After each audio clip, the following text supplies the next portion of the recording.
Miss Joan, you're with us. How are you, young lady? I'm good. Can you hear me? You are loud and clear. Delight to hear your voice. Okay. Thank you. I've been waiting for days with bated breath for you to return. Well, my question has to do with tapping and the field work that you taught us about pressure points in the energy body field work. and how to do that with somebody that we're supporting their still point breathing. How are those points related to tapping? There may be some coincidental similarities with the tapping and the energy field work that we teach in the Why Is This Happening to Me Again intensive and teacher training, but no, there's no direct correlation between the two. The energy field work is something that I've developed over the last almost 50 years. There are probably 30 different seminars that I've done, and in particular, when I first discovered still point breathing and realized the importance and the depth of still point breathing, what I started to look for in the studies I was doing and the different seminars I would do on physical, mental, emotional medicine, I would look specifically for anything that would induce still point in people. And then I would incorporate that in the energy field work, because the still point is really where it all happens.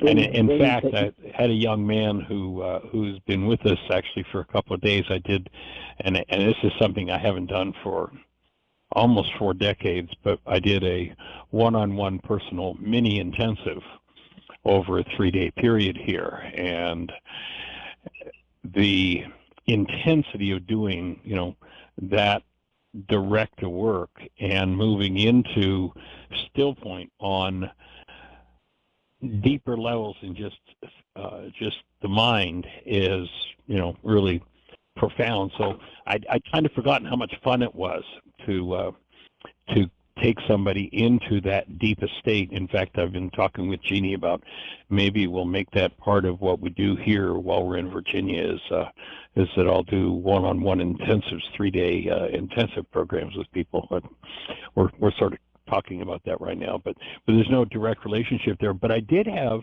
another piece to offer to your question on Friday about how, if I do my work, what's the impact that I can have on another's life, someone that I'm related to, and or even someone who's passed. And my take, an analogy. Go ahead. The former husband, and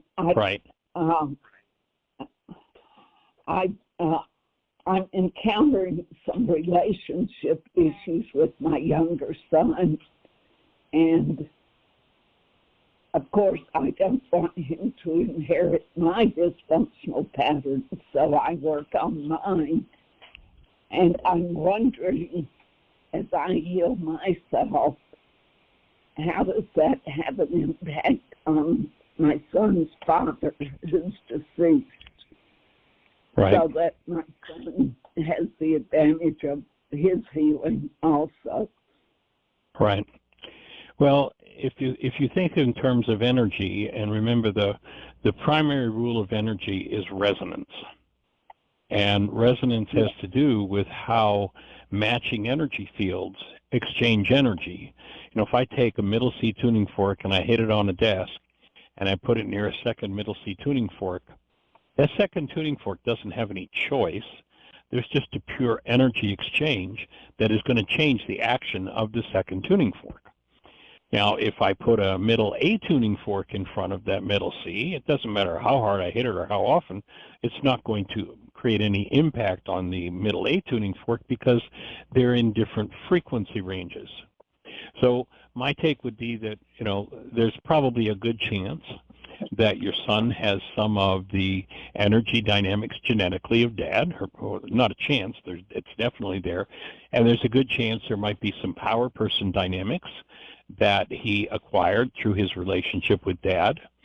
And of course, power person dynamics tend to be generational, and probably a good chance that some of those power person dynamics that his dad had played out in your relationship with him. So anything that you haven't resolved or that he hasn't resolved would tend to play out at some point, because again, it's not a matter of choice. It's not a matter of, I can't say, oh, well, I'm never going to go near that. If this energy moves in someone else and I have a match, I don't have a choice. It's going to move in me. My choice is, what do I do with it? Do I, blame? Do I own it? Do I process through it? Do I use the tools to clean it up? And in terms of how would it impact someone else in the family system or someone who's passed, sort of an analogy for understanding it. I mean, I can't force somebody else to heal an issue, even though I've chosen to face that issue and process through it myself. However, energetically, if I do my deeper work around a given issue, the energy field that I have in relationship to them shifts and opens a space. And a good understander, a good way to explain, or what I've come up with to explain it is, let's imagine that, we've all probably had a house with a basement, and there was a basement door, and that old basement door is corroded around the bottom, and there's been water in it, and there've been bugs in it, and a dozen people have tried to get that door open, but nobody's strong enough, and nobody knows how to do anything about it, so that door just stays that way for years. And one day, someone comes along with the skills and the willingness to clean out the track, replace the wheels, lubricate the door, so that instead of, you almost have to break your back to open the door, you can just use a finger or two and slide the door open.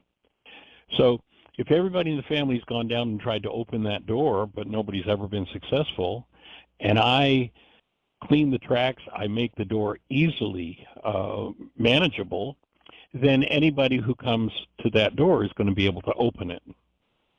So while I can't force another to go through it, if I've done the work, it's kind of like I've lubricated the pathway, and it's going to be easier for that person to move through that energy. Whether they're in their bodies or not, it doesn't matter.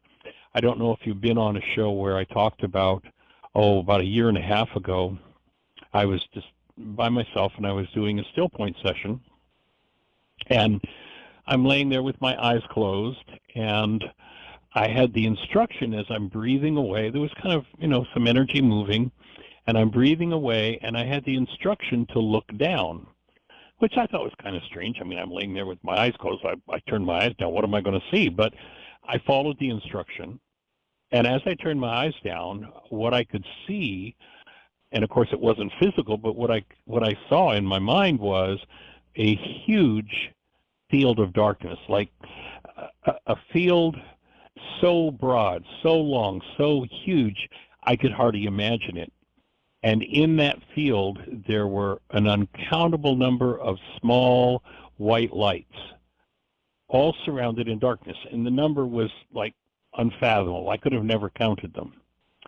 And so I'm breathing away, and I see this, and I ask, it's like, what am I looking at? And what I was told is, these are my ancestors, this that they're still carrying, that they're living in.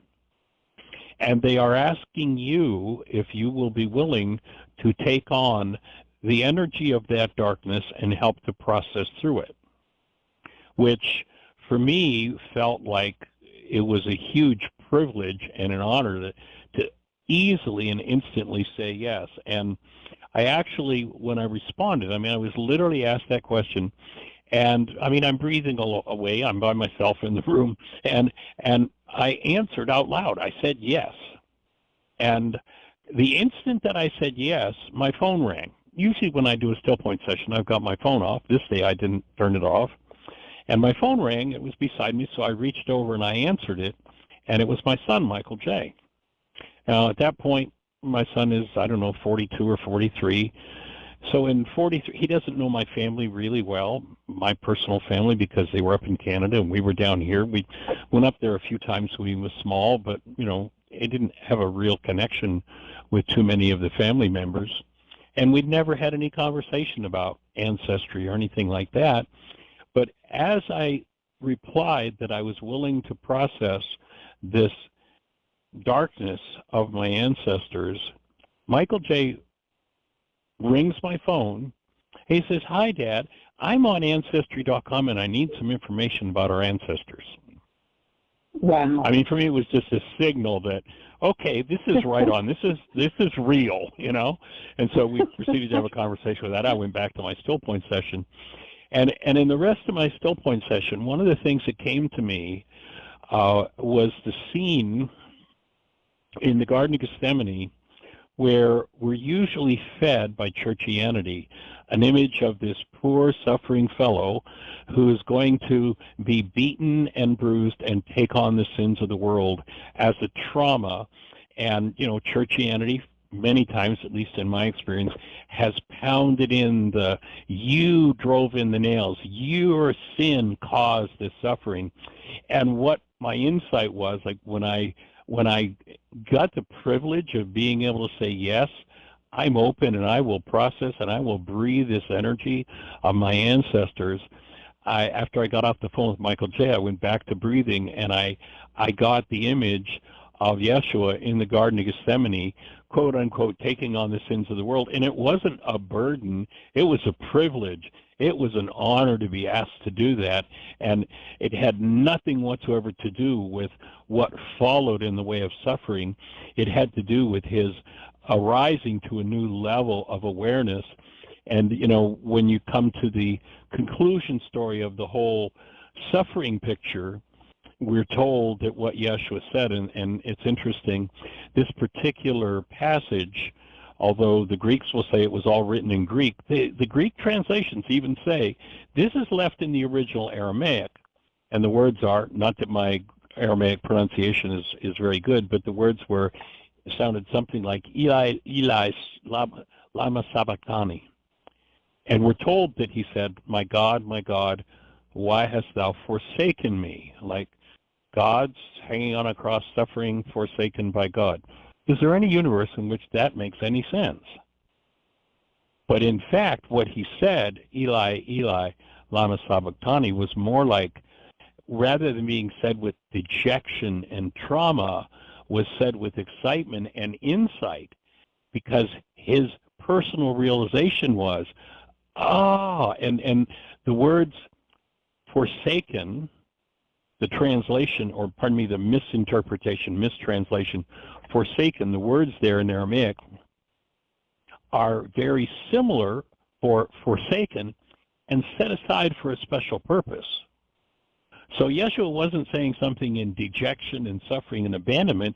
With excitement, he was saying, oh, Papa, I got it. For this you reserved me. For this you set me aside. To rise to the level where I can be the space of active present love and literally take on those energetic dynamics of the world that people don't know how to do. And my take is that each one of us is invited into that place in the garden as we do our work and to process the trauma of the world. And let's get done with it. It's time. Wow. And each one of us, you know, where the Course says, you know, millions yet unborn will benefit from the work you do. Each one of us that takes on and does a piece of work opens an energy window for everybody on the planet who has that same energetic issue. And by you or I working through it, we literally open the energy window, not just for those people in our own family systems or bloodline with that similar issue, whether they're alive or dead, but we open the energy window for everybody on the planet with that issue. Wow. So I'm breathing with you and opening those spaces and hold the space for the right goals to come to mind for you to be canceling on your worksheets around what's moving with your son. to clear that space, and I suspect that you or he, when I think back to the conversations we've had about how sweet your relationship is with your son, I would suspect that you and or he have reached some sort of a new level of vitality to be able to allow whatever's coming up to come up, and we certainly join you in holding the space of breathing through and being able to process whatever that's about, and tie it in with the Native Americans when they went into a sweat lodge or a healing ceremony of any kind.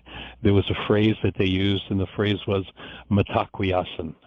If you were going into a sweat lodge, at the door of the sweat lodge, you would bow your head and say Mitakuye Oyasin, which means for all my relations. Not just doing it for ourselves, for all our relations. I'm writing this down. And of course, the archive will be there if you feel inclined to listen to it again. And actually, just being with that whole thing would be really powerful, to just do a still point session with just breathe and go into that. And imagine that day on the floor at Heartland when you were waiting for me to show up to do energy field work on you, that you go ahead and breathe and imagine that even though you're there at home and I'm here, I do show up and do that energy field work on you. I will. Okay. You mentioned the power person dynamic. Right. From the time he was 9 years old, I had full custody of him. Right. And their interactions with their dad were probably more disappointing than enheartening.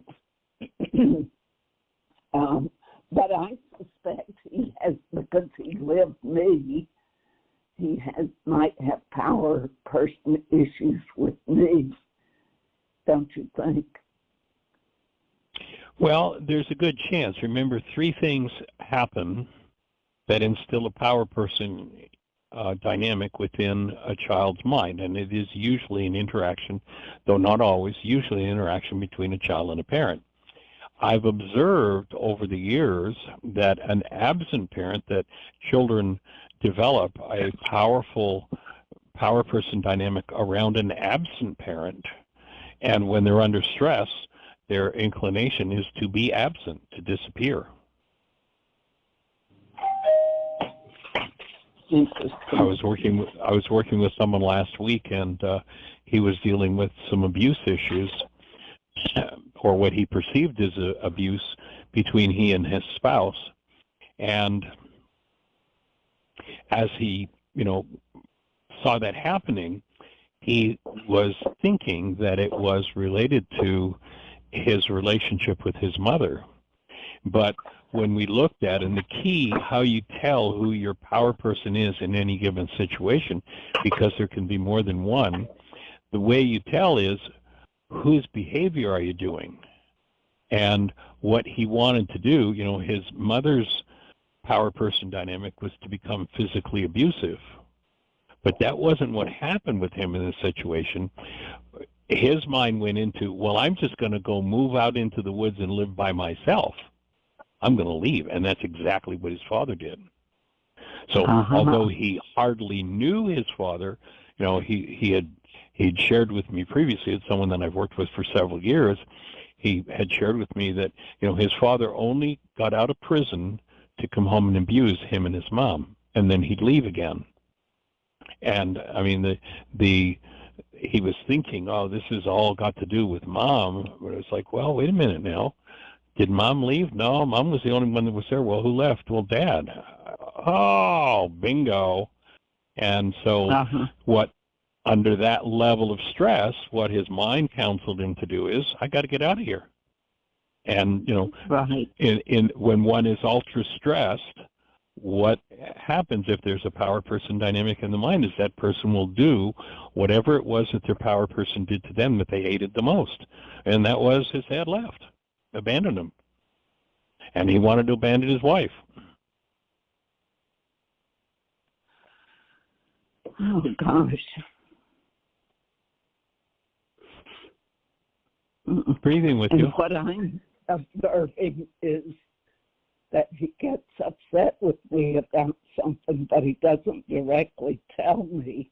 He just doesn't communicate. You know, how was his dad at communication? Not very good. Yeah. So probably that's the dynamic, Yeah. right? So it could be a power person dynamic that involves both of you. So what I would suggest is that you might want to dig out the responsibility communication protocol and do a responsibility communication with him to work toward inviting and making the space safe. You know, one of the reasons why usually people won't communicate is because in their experience it wasn't safe to communicate. And so doing a responsibility communication exercise with him, emphasizing the safety of opening and communicating and the desirability of that, the blessing of that, might just be the thing that opens a space for him to let go of whatever the underlying dynamic is for him. Oh, Michael, that would take so much courage. You know, all the thoughts that come up are, oh, I couldn't do it right. Yeah. So why do you suppose you weren't very good at communicating? Oh, let me guess. Maybe it was because I won't do it right? Sounds like your worksheet work is around doing it right. And as you do the responsibility communication with him, and I'd suggest you do it in writing, I'd suggest that you share with him that one of your issues is a fear that you're not going to do this right, and that you're going to do it anyway because what you want to do is heal with him and have wide open, honest, true communication with him.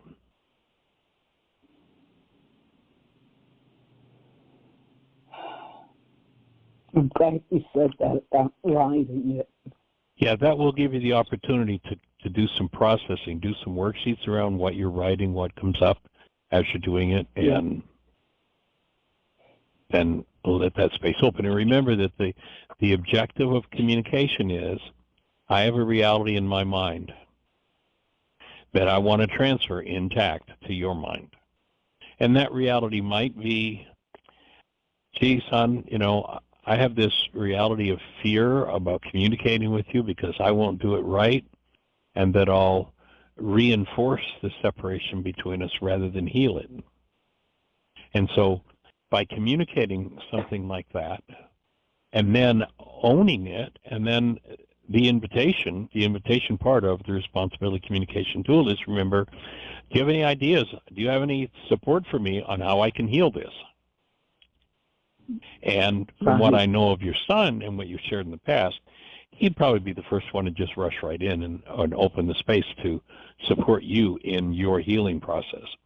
Although he has perhaps some fear and trepidation. My oldest son. Oh, okay. Okay. Well, we've got two different sons involved. Okay. That's what I'm thinking of then. Okay. Well, and I have this reality in my mind that he judges me against his in-laws who, you know, from the outside, daughter-in-law had a perfect upbringing. Her parents are just the kindest, sweetest people. I adore them myself. And they're not perfect. And I just, you know, I carry this feeling, and I've done worksheets on it, but clearly I need to do more, that he judges me against them as the standard. Right. And so have you ever looked at whether or not you judge you by the standard of them or someone else?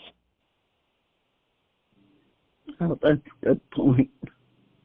Is that projection? Yeah, I judge myself against them. I do. Yeah, so I'd do some worksheets around that issue and let go of that one, and that one just might open the space. Right. And remember, the objective is to offer whatever is true in your mind, whatever your reality is, to offer it to him with responsibility and an invitation toward healing, inviting, inspiring his support for your healing, whatever the issue is for you. And in that case, in the case of a parent and child, often many years later, the issue can be one of, well, but of course you always blamed me. Mm-hmm. Has that ever been an issue between you of you blaming him? No. No, never. No, I don't. No. Well, I wouldn't say never. I mean, I can't, but right now, off the top of my head, I can't think of what I would blame him for. Mm-hmm. Well, why don't you ask him? Son, have you ever felt like I blamed you for anything? And see what he comes back with. Oh, great idea. See what he has to say. And there are two different ways that people can acquire a power person dynamic. One is directly, here I am the parent, and look what you've done, you're to blame. That's a direct message from a power person to a child, you're to blame. But that's the active power person dynamic. But there's also a passive power person dynamic. And, it'd be kind of like the reverse of what you're doing with him, that, oh, he's judging me. That would be a passive dynamic of taking on a thought disorder that you think is about someone else. And so for him, a passive power person dynamic might be, well, I did this and Mom, stopped talking to me for a day. I concluded that she was blaming me.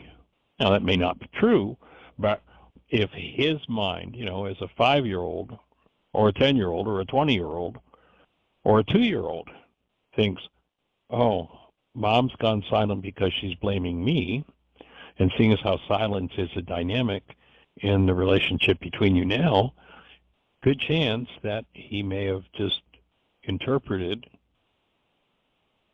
what he considered to be your silence as blame for him. And so that would be a passive power person dynamic, a thought or disorder taken on passively. And so, creating a space of safety for all of those things to be resolved is a monumental task to do within a family system. Mm-hmm. But it sounds like you're up for the task. I am. I definitely am. So, okay, how about picking a number from 1 to 21?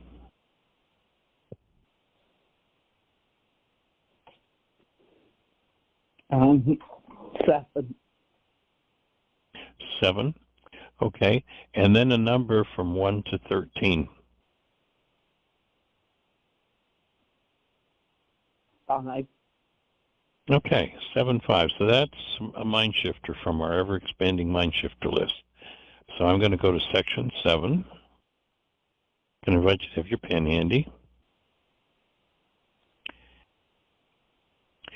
So this particular MindShifter, we have what we call an ever-expanding MindShifter list that is part of our monthly MindShifters and Still Point Breathing group. So there are 21 sections in that list at this point, or 21 sections in that set. And the first number, 1 to 21, tells me which section to go to, and it tells me to go to section 7. And what I found, if you remember when you were at Heartland, when we got people to select numbers, it always hit right on whatever the MindShifter would be, just like bingo, right on. So this one just happens to be from the section Healing Generations from Jeannie's book. And 7.5 It is safe for me to invite. So if you've got your pen handy, 75 is the correct number, right? Yep. Okay. It is safe for me to invite the darkest parts of my family history. So 75 is from Janie's book, Healing Generations One Breath at a Time. It's safe for me to invite the darkest parts of my family history to come to awareness and heal. Wait. Darkest parts of my family history. To come to awareness and heal.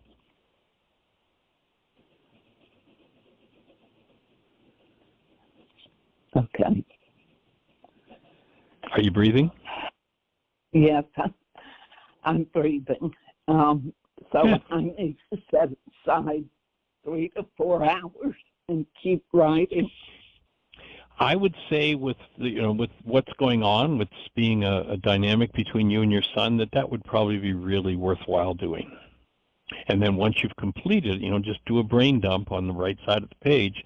And then once you've completed it, then just go back over everything you've written and look at, become conscious of those thoughts that were perhaps unconscious, and then determine what work you need to do around them. You might look at one and it might be, well, this is a worksheet for me. Well, this one, I should really be doing the commitment with my son. This one, that's going to be a codependence worksheet to do. So look at which of the tools you're going to use to work through whatever comes up. Okay. 4 hours. And well, I think it's interesting that the context for this conversation and for you to select these two numbers just randomly out of the blue was on Friday. The question was, if I do my work, does it heal my former husband who's now passed? So I would say it's safe for me to invite the darkest parts of my family history to come forward, to come to awareness and heal is probably about right on track for what your next piece of work is. Yeah. And so any support you need along the way, we're here. And we're holding the space, dear heart. Thank you, Michael. All right. Any other thoughts for you? Well, I think I want to go on your website and review all the worksheets that are available so that those are fresh in my mind. Fresh? When Sure. I start this. Yeah. Cool. Awesome. Okay. Thank you. All right. So well, we'll much, be holding the space. Delight to say hello. Thank you. All right. Take care. Bye-bye.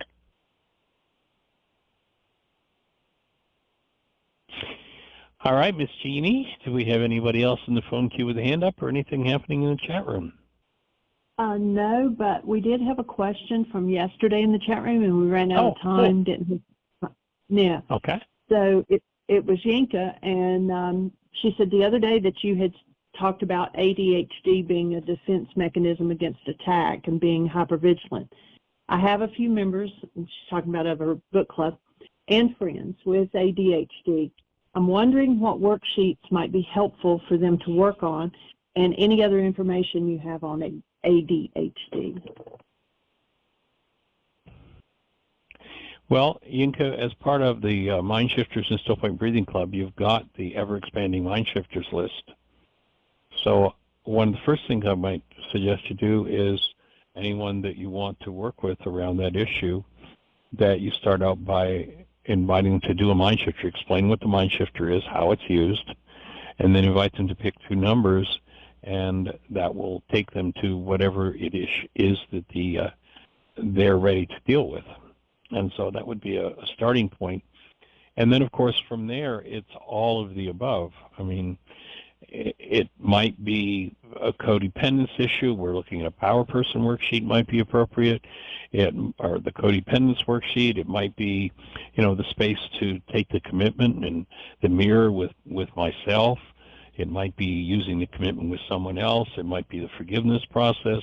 It might be the responsibility communication. I mean, every tool under the sun is what's designed for whatever moves for people when they're looking at something like, well, any issue, but in this case, looking at the need to be hyper-vigilant and therefore having trouble focusing on, anything for too long a time period. And so, and assuring them of the safety of looking within and that they've got a space of support. One of the reasons why, at least to me,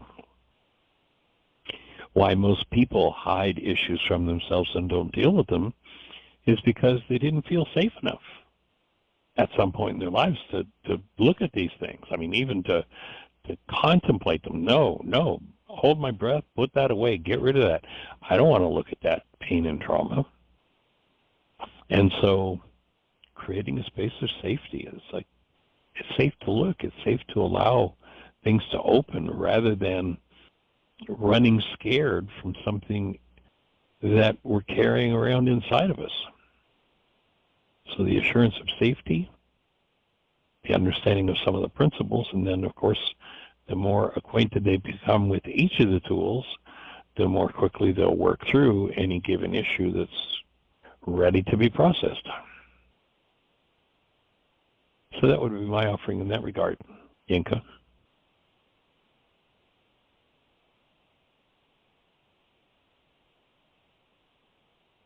And for anybody who's listening, if you're listening on one of those stations where we can't see you on our control panel, our call-in number is 563-999-3581,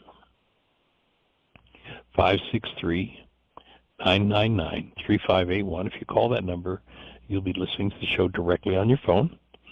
And then if you push 1, you'll raise a hand in the control panel, and Jean will introduce you by your phone number. So delighted that you're here. And do we have anybody with a hand up, Jean? Anything happening in the chat room? No, it's all quiet. You've got 22 minutes, so you could go back to reading. Cool, let's go for it. So we're down toward the bottom of page 34 in the Enlightenment book. And again, if you're new to the show or you've recently returned to the show, what we've been doing for a few weeks now is reading through the Enlightenment book with the objective of understanding or building the brain cells to be able to adapt or adopt the Aramaic mindset, the Aramaic way of perceiving, and letting go of the Western mindset that is so just monumentally different. So it's about building the brain cells, and if you are going to do this study with us and you'd like to get a copy of the book, it's a book that's in our catalog that normally sells for $25 plus shipping. And if you want to get a copy, specifically so that you can be working with it or following along with us with the radio show, rather than ordering it from our catalog and paying shipping, if you go to our website, whyagain.org, down at the bottom of the page, there's a donate button. So if you want a copy of the book and you'll donate, the book is $25.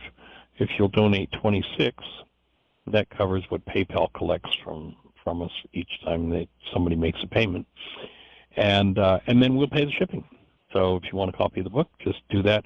Mark in it when you make the donation. If you go through the catalog and order it, it'll automatically add and force you to pay shipping. But we'll pick up the shipping if you want to order it by just doing that, donate through the website. So we're on the bottom of page 34, and we've been talking about different words that in the Enlightenment book were left in the original language. And the reason why they were left in the original language is because that communicated that there was a new understanding to be acquired in utilizing that particular word, that there was no corresponding word in the English language that would match up with that Aramaic word. So we are at the stage where we're looking at a symbol that's added to the text, the last paragraph on 34, and that is the Aramaic word Khooba, Khooba. And Khooba, it turns out, is a filter or a gateway that allows only units. It's a filter over the perceptual part of the mind that allows only units of perceptual memory that are connected to or keyed to love to be used in building your mind's constructs. So it's kind of like, you know, we have this mind, and the mind can go anywhere. I mean, you've heard people make ridiculous, asinine arguments about why some of the most terrible things that have ever been done on the planet are good. You know, it's like crazy stuff. And if you really listen to that mind really believes it. And that's because that mind has no guardrails on it. And what the Aramaic teachings of Yeshua did was they gave us a set of guardrails for how to keep reason in check.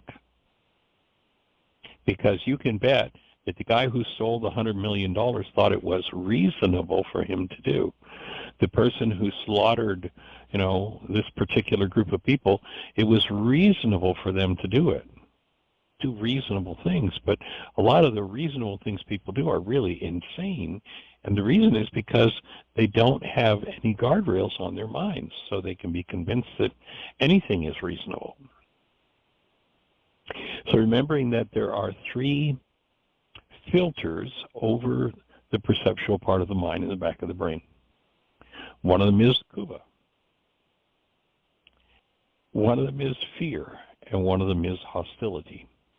If hostility is the active filter, the only quality of perceptual memory that will pass into the mind to be used for building your reality are those energies that are based in irritation. So if hostility is active, this person's going to have a perceptual construct based in threat. So hostility correlates to threat if that's the filter that's set. If fear is set, pardon me, I got that backward. If hostility is set, it's irritation. If fear is set, it's threat. So that's the quality of perception someone's going to have. You know, when they said to Yeshua, how do we tell where someone's at? He said, you look at their fruit. If the quality of your perception is everything you look at, you're irritated. You know, we have a statement that honors that one in this culture. It's not thought of as one of the guardrails on the highway to reason, but here it is. How many times have you ever said, yeah, he got up on the wrong side of the bed this morning? What does it mean? He got up with his hostility filter set. And everything he looks at seems to be the cause of irritation. Now, of course, that's all projection. The cause of irritation is the fact that in his mind is irritation, and when the hostility filter is set, the only data that his mind is able to use to build his perception will be irritation. And if the fear filter is the one that's set, then no matter who or what this person looks at, they're going to feel threatened.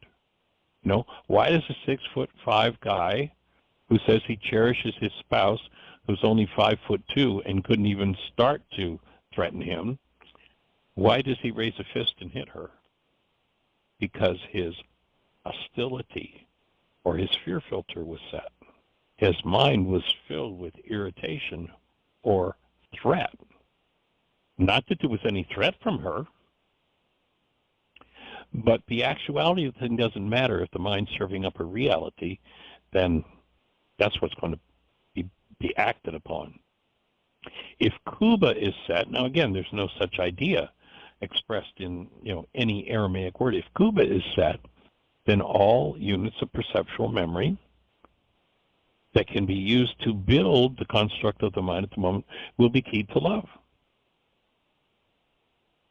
So we earlier talked about Rachma, which is a similar filter, a corresponding filter over the frontal lobes of the brain where intentions are stored. And these two filters, when active, were called perfect love. So this Aramaic idea of Khooba is a filter that we're told we have to have for, in Matthew 5:44, our enemies, quote unquote. The concept to be cued by Khooba did not exist in Western thought until psychological advances uncovered the controlling force of a set of mind. So this Khooba, this attitude, this mindset, which includes the desire for all-embracing affection for the other, and the cue control set, which causes what is good about the other to be perceived. So in the middle of a fit of irritation or experiencing feeling threatened from within and projecting that without, if Rachma is set, even though that's activated, if one's committed to keeping that Rachma set, then one is going to go, oh yes, and I feel some irritation moving in me, but what I know is the goodwill that I'm committed to says that I'm going to cherish and honor this person. And so this is a way to keep your mind guarded against the unresolved hostilities and fears of your family system or your culture. Wouldn't it be nice if, let's say, some of the politicians that are out there today with some of the most vile, I mean, at every turn, vile language, and people are listening to that vile language go, yeah, man, they're great. Look how great they are. Look at that, how awesome they are. It's like, I listen to that language and I say, what? You want a mind that uses that kind of language to be in control of our laws, our country, your family? Really? That's the most bizarre thing I've ever heard.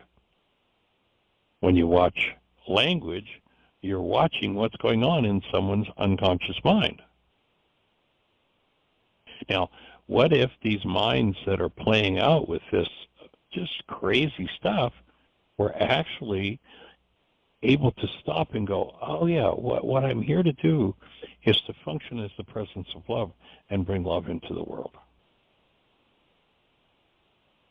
So if Rachma and Khooba are set, this cue control set causes that which is fair and just in the circumstances to come to mind and causes perception of whatever the highest and best of the wholesome desires of others are. So with Rachma and Khooba set, even though there's someone that, the average person say, well, that's my enemy, if Rachma and Khooba is set, I can be a space of compassion and speak to the highest and best part of them.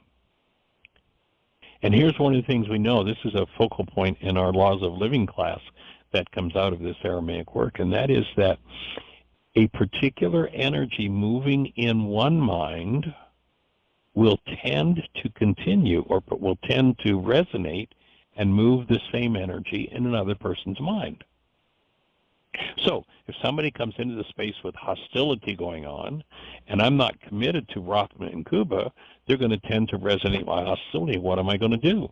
I'm going to tend to buy into that hostility game, that fear and threat.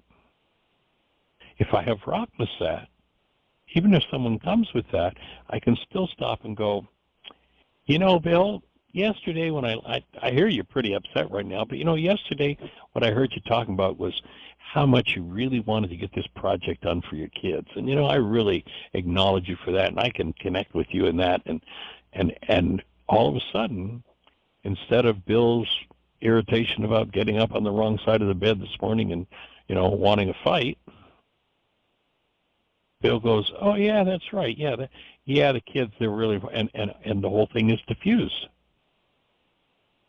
Wars can be diffused that way because a condition in one person's mind, if there is a matching potential for that energy to be moving in another person's mind, it's going to move. So when I have Rachma and Khooba, I'm going to be attuned to, and we'll get more into this when we do the Beatitudes, to just and fair behavior, and in that state have the ability to perceive what is wholesome, what is decent, what is good about that other.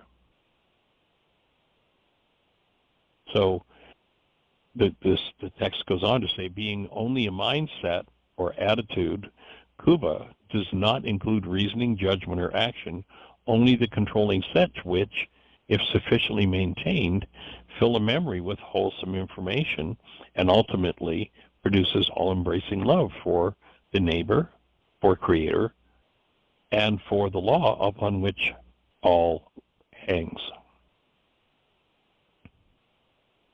So, in essence, what this does is the mindset of Rachma and Khooba creates a pathway for the essence of your being, your true human self, to stay present in your own mind and body while interacting with someone.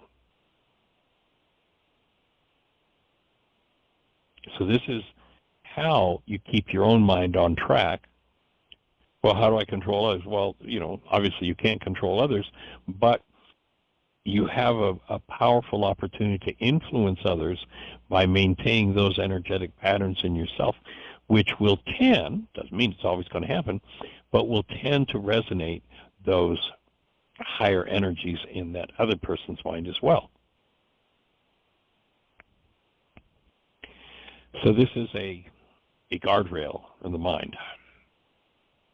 And it's so hugely important. I mean, imagine if the politicians that are running around puking on each other, tearing each other to bits, were like, oh, I'm here to be committed to bringing about love in my own mind and in the people around me. How different would the language be? So it's helpful to distinguish the result designated by Khooba from the energy that is indicated by the word Rachma. So these are two separate filters in the mind, one over the frontal lobes of the brain and one over the back. Rachma is that filter that allows the energy of love to come into one's physiology,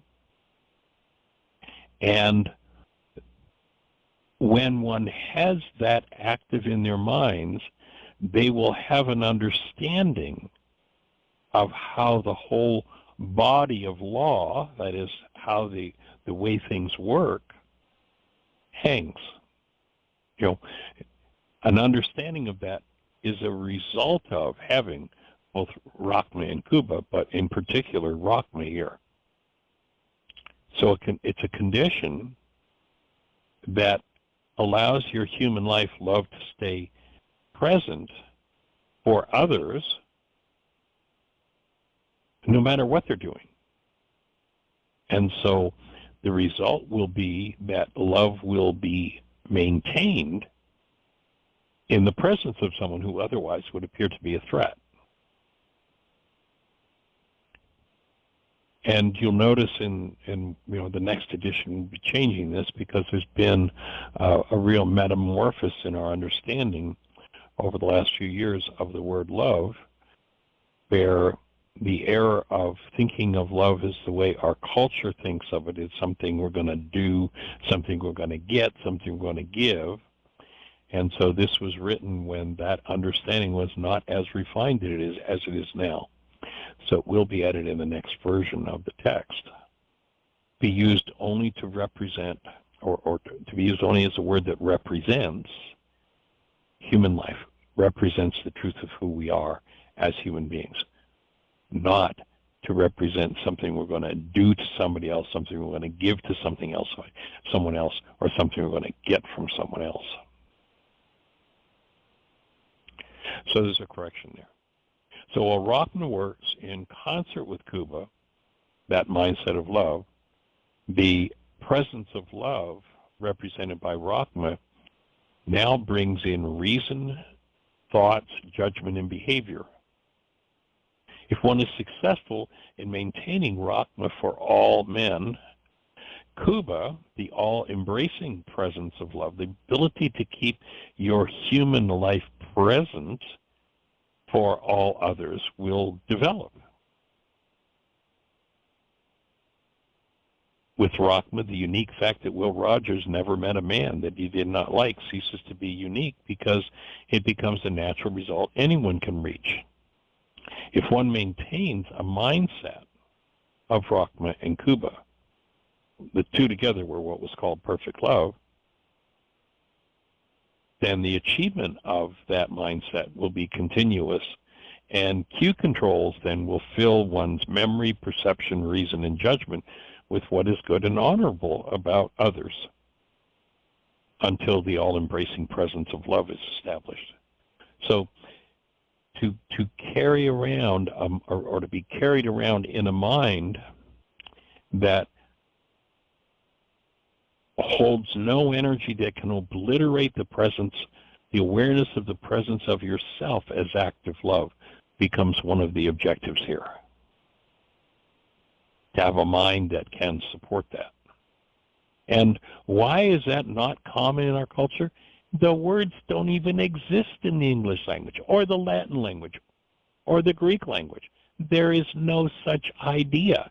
You know, we hear all these different words. Oh, the Greeks had this word and that word and that word, all these different words for love. Filial love, you know, Philadelphia, brotherly love. But there's no such concept as Rahma and Khooba. Are literally, when active, the gateways that allow you and I to maintain the awareness of ourselves as the presence of love, and to bring that presence of love fully active into our minds, into our perception, and into our interactions with others. Under the ancient Aramaic understanding, the mindset Khooba produces a particular quality of judgment regarding another. Under modern understanding, it appears to do so by controlling present perception and the stocking of memory. In other words, what data is allowed to be used by memory informing one's perception. On the issue of how should I act in response to the question, how do I work with this person, Khooba, or how should I act toward this person, Khooba produces the answer of kenuta, another word that was left in the Aramaic, which is justly and fairly. In response to the question, how do I work with this person, Khooba produces the answer of humility. And humility, as opposed to the Greek idea of humility, is this grovel in the earth like a worm because you're lower than a snake's belly, is transformed into recognizing that I have a mental ability to see what is good and wholesome about others and their objectives. So that's humility. It's not about groveling. It's about having your own mindset so that you can see what's good and wholesome about another. And, you know, it may be something that's minimized in someone, but if you have that fully active in yourself, literally, you will resonate the next deeper level of that possibility within everyone that you interact with. And that's what transforms the world. And so we're down to our last few seconds, and so I'm just going to say thank you, everybody.